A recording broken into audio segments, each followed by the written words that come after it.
Okay, so this is the scoring guide, and it's a little freehand, but it's still got a pretty good structure. But I'm going to put more structure into the other roles. But the videos are going to take longer to come out after this one. They're going to take like the next one is going to be mage deving. It's going to be next week sometime or something because I CBA it takes a long time to make like put all of this stuff in a video, right? Okay, so we're gonna look at basic scoring stuff. So the first thing we're gonna look at is the clicking order priority, which means like the priority, like the way that your brain thinks about like what order to click things in, or like what the correct order to click things in. We're not going to throw in spears and tinderboxes into it because they're more advanced things that come in context and they come with practice. So we'll just leave them out of it for now, and we'll just say movement is more important than everything else, followed by cading, followed by exploding and bucketing.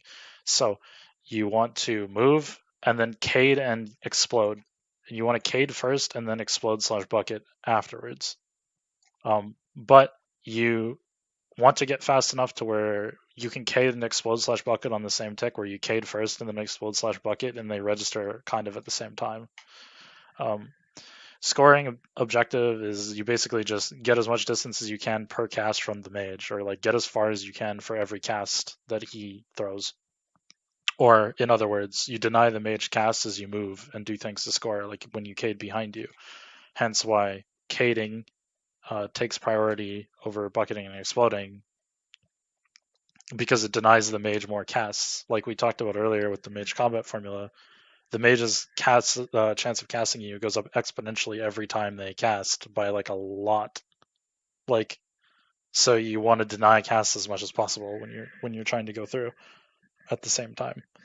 Um, in terms of objectives per roll, there is a humidify score that generally is trying to clear, and he usually wants to come up second, because if he gets frozen first, then the non-humidify kind of just has to stand there and watch him die. So he wants to go up second to the non-humidify, and then there's a non-humidify score that ZGS's spears and like boxes and place support.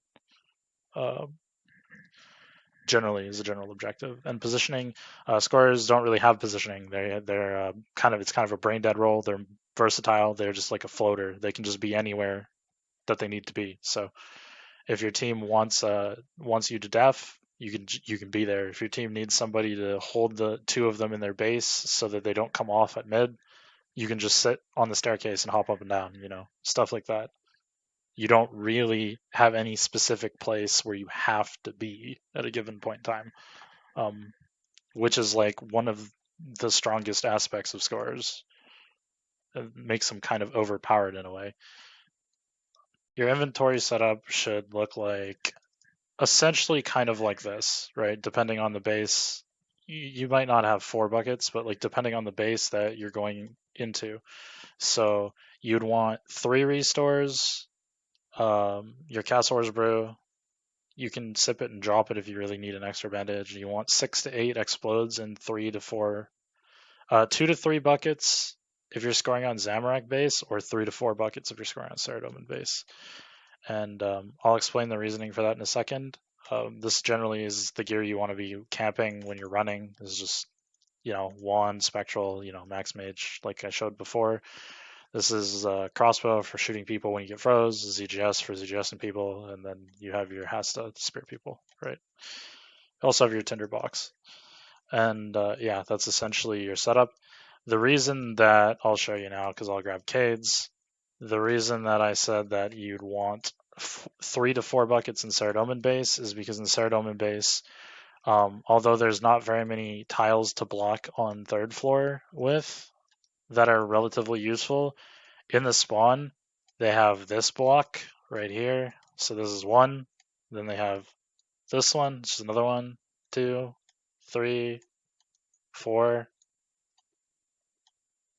You know what I mean? And then they also have this one. They have 1, 2, 3, 4, 5, 6, 7, and they can reset these after they freeze you and shit too. And 7 on the staircade, right? It's 7. So if you consider all these blocks, 4 buckets really isn't that much because you're going in Saradomin base. You need at least 3 to go anywhere if you're being back tended against. So you're going to need at least 3 in Saradomin base, and you're going to need at least 2 in Zamorak base because Zamorak base has less spaces they can tend on you, so you can get away with 2 or 3. Was Saradomin base, you should use 3 or 4. If you're good, I recommend 4. If you're not as good, I recommend 3. If same with Zamorak base, but just minus 1 bucket. Okay, so we're back to talk about scoring, and this time we're going to talk about like interactions between players. So, for example, what is the correct way to go if this is a 1 versus 1, and this guy is a mage here, and he's standing in front of us, and we're like on the staircase, or something like that, or we're here, or we're even like right here. It doesn't really matter where we are. Any of these like tiles. Well, people will say it depends on context or whatever, blah blah blah. It really doesn't. There is actually like a factual answer to this. When the mage is in front of you, or the person who's deafing you is in front of you, and they start in front of you, you always go the opposite way of where they're standing. And the reasoning for this is you can see everything that you need to click. You can see all of the things that you need to click, so you have perfect information of this path. And then on top of it, if he wants to stop you, he has to step over. And when he steps over from this path to this path and sets, it gives you an opportunity to right click or left click him. So it opens up and creates opportunities when you go the opposite way and you can see everything. So this is like a general idea for when somebody is ahead of you in a 1v1 and they're deafing you, right? Now, it's different if somebody is under you. If somebody is under you or behind you, you can go wherever you want. It doesn't really make a huge difference. You can go any way you want because you can just juke, right? But when they're in front of you, like if they're back tending or if they're maging like Hebrew and they're casting you and just have a Cade under them and then they run forward and blah blah blah blah blah, yeah, you can go for practice and run at them and for fun, but like it's not good. You want to go the other way, and that forces him to give you an opening to do something. So this idea still applies. Like, assume that this guy was standing here. Like, let's say that this guy was standing here. Like, I'll move him over here just for the sake of this. Right? Let's say this guy is standing here, and outside lane is set as well, or something. And let's say there's a mage standing on top of this Cade back here, or like on this tile back here. I can't see if there's a Cade there or not. Right?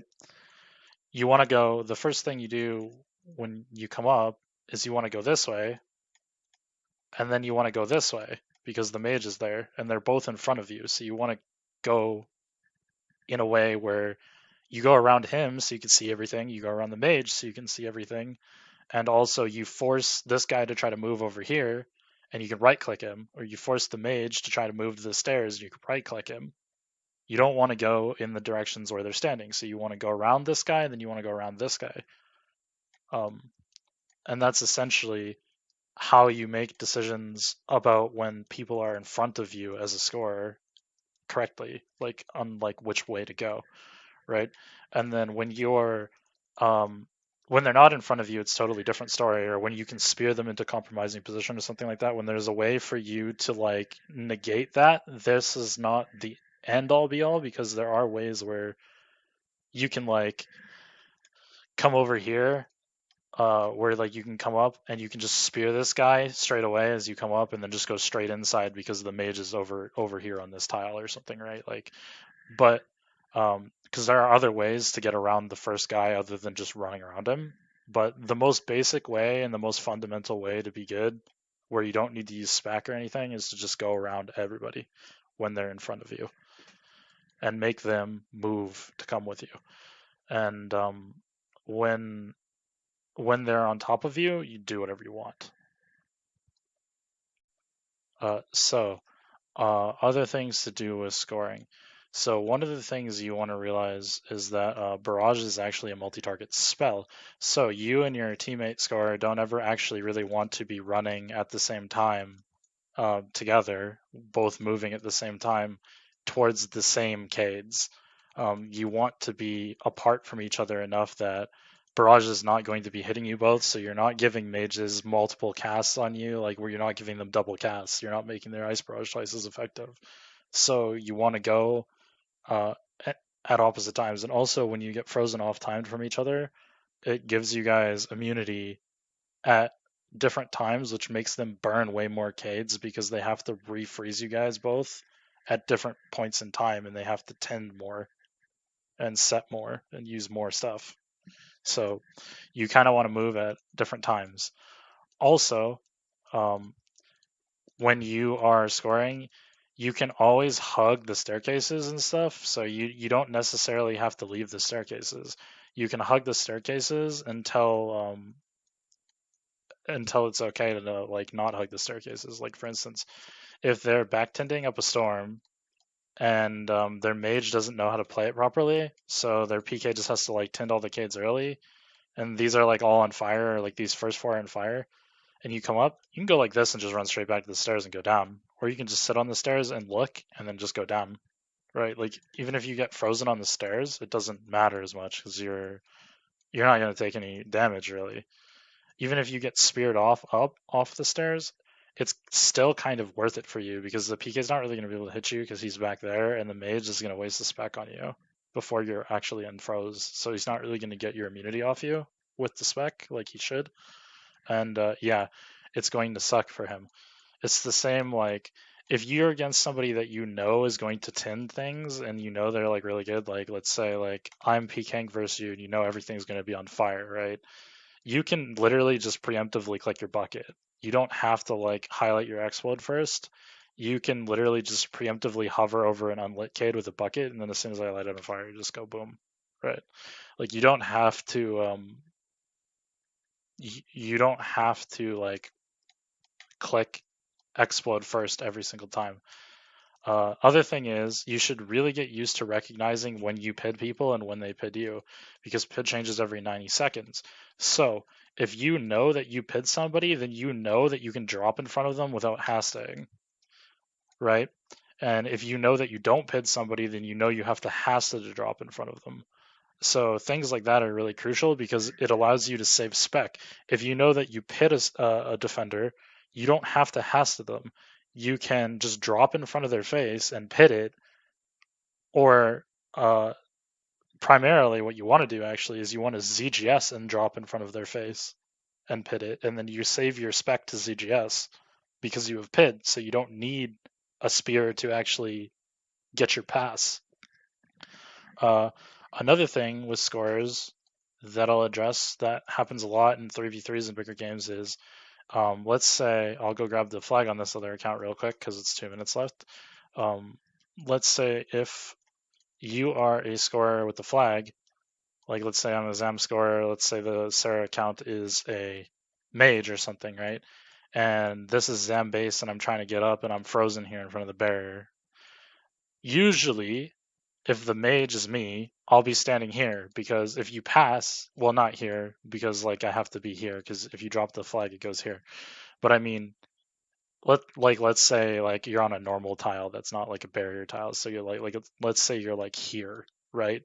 Normally, the mage would be standing here so that he's in front of you, but he's still next to you. Now, if your teammate heals you from here like this, you can always just run from this tile to this tile and drop it. And since the mage is over here, um, because he doesn't want to fall behind, you'll always be able to just pass for free, regardless of PID, because he's not next to it anymore. Or you can even walk from this tile here to this tile here and drop. The only way the mage can ever actually watch the pass correctly is if he actually stands directly under the scorer that's trying to receive the pass. First thing we're going to talk about is delegating tasks. So if you and your teammate are scoring versus somebody, or let's say there's 3 of you, it doesn't really matter how many of you there are, you each only need to be doing one thing. So if you have a teammate going up 4th floor or something, and let's say this is the PK def and the mage is up here with your teammate and the PK def is standing down here and he's waiting to tin these tiles, right? You can be down here playing with him. And the way that this works is that there are certain tiles that are unsafe. So the way that I'll describe this, like for the PK, so the way that I'll describe this is like, for example, these are dangerous tiles because a scorer can just stay down here, and if the PK tries to cade these tiles, as his team, as like the enemy scorer's teammate comes down, all he has to do to like completely screw the defense over is just spear, Cade, and then just tin the Cades, right?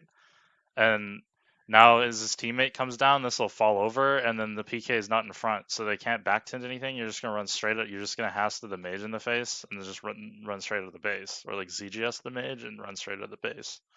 So, um, ideally, the one of the scorers is usually sitting down with the PK or like is doing like a different separate task than the other scorer, and you're kind of spaced out and you want to be like fighting with space for this guy.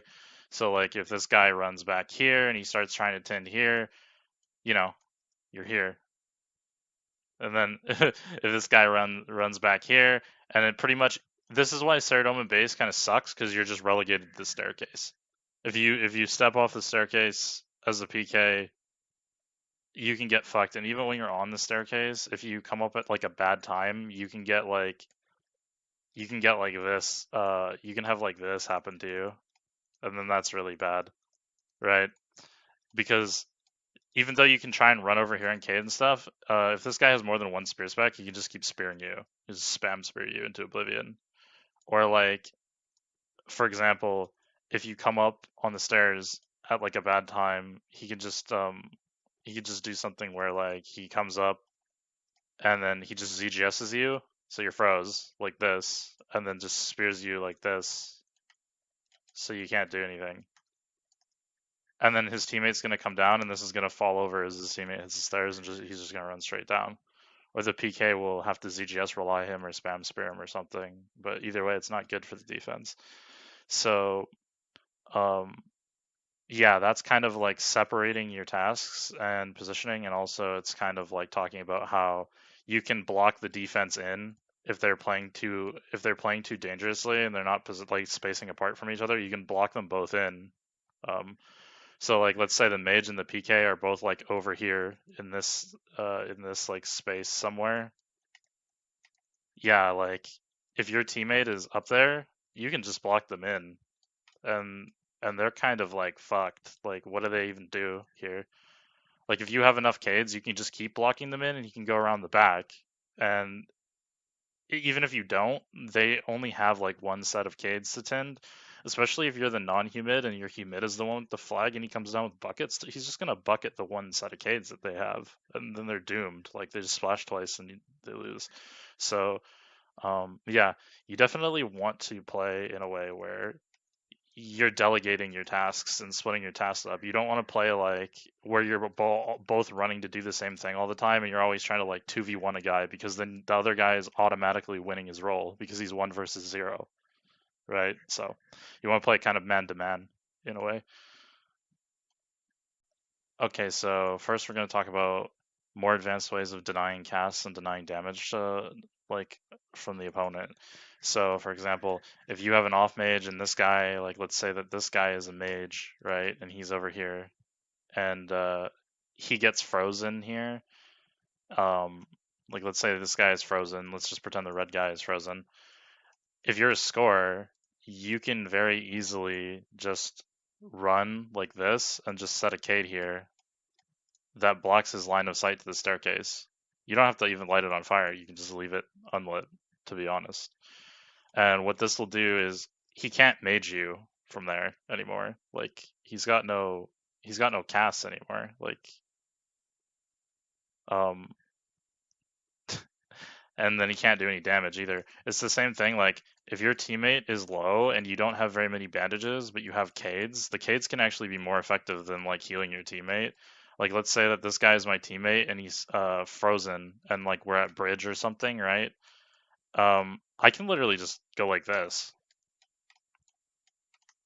And then like what are the opponents gonna do? Like they can't hit us, Like they can't damage us because they can't see over top of the Cades unless they're melee.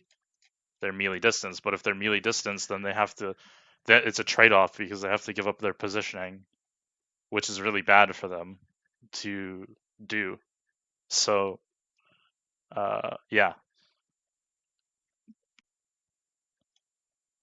Okay, so we're gonna talk about a really overpowered mechanic that never gets used on 07 Castle Wars that was used pre-OC all the time. That's really good in 3v3s and really good in bigger games too. That gets you down staircases for free almost all the time. So, uh, it's it's talking about ghost cading. So basically, what happens when you ghost cade is if I tin this cade under this guy, right, and he sets another cade under him while it's still on fire, as soon as the cade that's burning dies, the mask is gone. So I can just run straight through. Like there's a cade there. Like if I move, you'll see there is a cade there, but I can just run straight through it over and over again until basically forever until someone relights this cade on fire and transforms it into the other NPC. So um, the reason that that is really good for a scorer, for example, I'll just do it on an open tile actually because it'll be a better example on an open tile. And I'll set one under me. I'll tend the Cade under me on the other account, and then I'll come back and I'll show you. I can set this and then just clear. And now I can run through this lit barricade. So what you can do, let's say this is my scoring partner. The mage tends this Cade. I can just set and left click explode under me, and he can just literally walk straight down the staircase through a lit Cade. And it's really OP, and I don't know why people don't do it on 07. It's really, really good mechanic.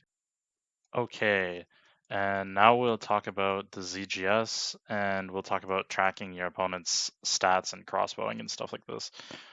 So you always want to be checking your opponent, like the enemy mage and the enemy PK's HP by like crossbowing them while you're scoring as you're running and stuff to see what their HP is. And you want to also keep track of how much spec they have. So how many times they've speared you and stuff. You want to try and have like a relative idea of how much spec each of them has as well to make better decisions. And then on top of that, what you see a lot of people do, or a lot of scorers will do, is they'll pull a ZGS out when the situation is completely even and just smack this guy in the face. And it's just really bad because the ZGS is not designed like the way the ZGS works is it's not really designed to actually like be used in a situation where you're behind or a situation where you're even with the other team. It's used it's used in a situation where you're winning. Like it's you use it in situations where you're winning um by a little bit to win by a lot. So it's like a win more weapon. So you use it to take like a lead that you have and just absolutely run away with the lead. It's not like something you use when you're even Steven or when you're behind because you just waste your spec. So a good example would be like, let's say you and your scorer partner get up here and neither of you have used any bandages and you both have pit over them or something, then yeah, go for it. Throw your ZGS out. You're almost guaranteed to score that rush because you're going to throw your ZGS out and it's just going to be the straw that breaks the camel's back and they're going to fall over, right? But you don't want to be using your ZGS in situations where you're losing. You want, or like you're even. You want to be using your ZGS in situations where you're winning. It's the same thing. Like I'm gonna have to revisit it and talk about it more in depth when I go over the PKDef guide because it's a really big misplay that almost all PKDefs make as well is like decision on when and like to ZGS and when not to. So um, yeah, so that's basically tracking and ZGS, right? Oh yeah, and if it wasn't apparently obvious, from what I was talking about like tracking bandages and special attacks, you also want to track how many explodes they use and how many Cades they use. So you want to have like an approximation of like how many Cades they have left and stuff like that as well. But I figured that was kind of implied from when I was talking about bandages and stuff. Oh yeah, and as one final note, since like I said before, objects can't spawn on objects. If you want to save a flag, um, you just drop the flag that you don't want to save first, and then you drop the other like basically um, you drop the flag that you don't want to save first, so it's on the ground, and then you drop the other flag on top of it. So since the one that's already on the ground won't let the other one spawn on top of it, it'll safe it, the second one that you drop. So yeah.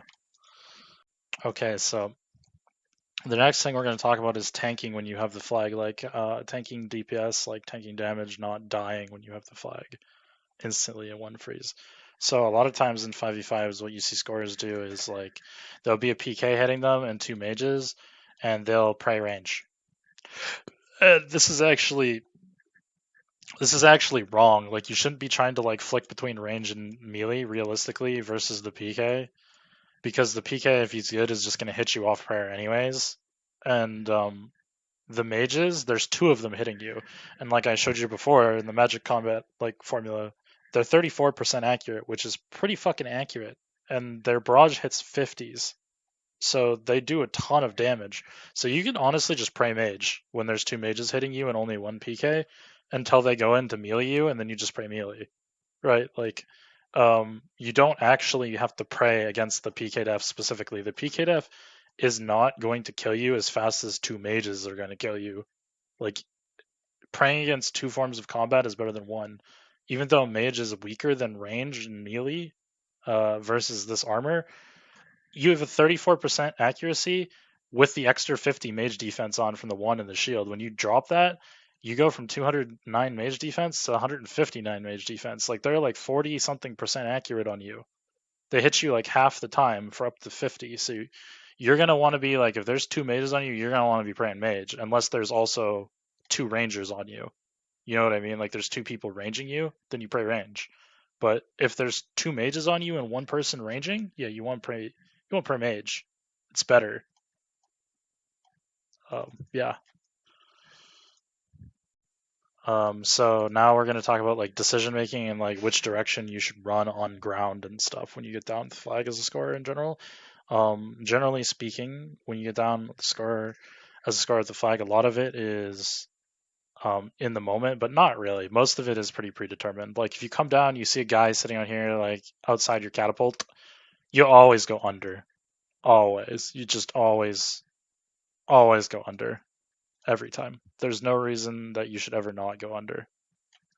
Because even if he beats you to the tunnel, you have to have somebody to spear him to get you through or whatever. Going mid is just inting him the flag. You just never do that. You never go smalls, you never go mid. He'll fuck you up. You just need to go under and wait for help, right? If you go down and let's say like he's off the map, like let's say I run this guy into Narnia where he can't I can't see him anymore. Now you have two options, right? Well, actually three options. If you have a scorer, like your scoring teammate is dead and he died and you're gonna get under clean and your teammate's gonna be back middle to hasta you through the tunnel, you can just go under, right? And you have to ask him like you know if he died or not. Let's be real. So you just have to ask him to be there and just go there, right? If your mage knows where he is and he has him frozen, you can always go to smalls and rocks. If the defense can't see you, you can always go smalls to rocks. If the defense is going to be chasing you, you should go bigs and then hope that your mage catches this guy. If your mage catches him, you can cut wall, and if your mage doesn't catch him, I mean, you just gotta fucking run into him, YOLO. Like there's nothing else you can do. Your mage is just not, your off mage is not doing his job, essentially at that point. Now, if your off mage has their defense held behind and you don't know where he is, honestly, you can go any way you want. You can go straight mid into him. You can go rocks, but under my personal opinion, though, you should always just go small doors. Small doors to rocks if your mage doesn't know where their mage is, but he has their defense completely behind, because they won't know where you are. And it also gives your teammate a lot of time to like ZGS their mage away from you. So, and they also, yeah, like they just don't know where you are. Also, as another note, if you get under and you don't know like if you have pit or not, but you're gonna die no matter what if you don't get through right away, and there's like somebody rocking on you, you can always just pid check it by just clearing and then clicking them. And then if they pidge you, they'll rock you as you spear them. But if they don't pidge you, you spear them, you pick it back up, and then you just run through, right? And yeah. Uh, I guess one of the next things to talk about would be pace as a scorer. So a lot of the times when you're scoring, your team will score easy because it's overpowered fucking roll, and you have an off mage, right? A lot of the times you'll score easy and you'll be able to sit on Reb and stuff, and they'll be scoring too, vice versa, right back. So if you know like what direction they're coming from, a lot of times when like for instance like they're all the way under, you can just cade like this, right? And just block off all these spots and then go back up to Reb and then just delay them. You don't actually have to try to stop them. This is like the problem that people have a lot of the time with whether they should def or score like Reb or not. You only try to def if you actually like have like a hope in hell of actually safing the flag, right? You don't actually try to def just because like what you do is you stall time so that your team gets ahead in pace so that you get a better reb than them and you make their team like reset and come back to the base and kind of get fucked over to push the flag through while your team gets to push it through for free and set up like in position to come back and get another one before they're ready to leave again, like leave their base again. Do you know what I mean?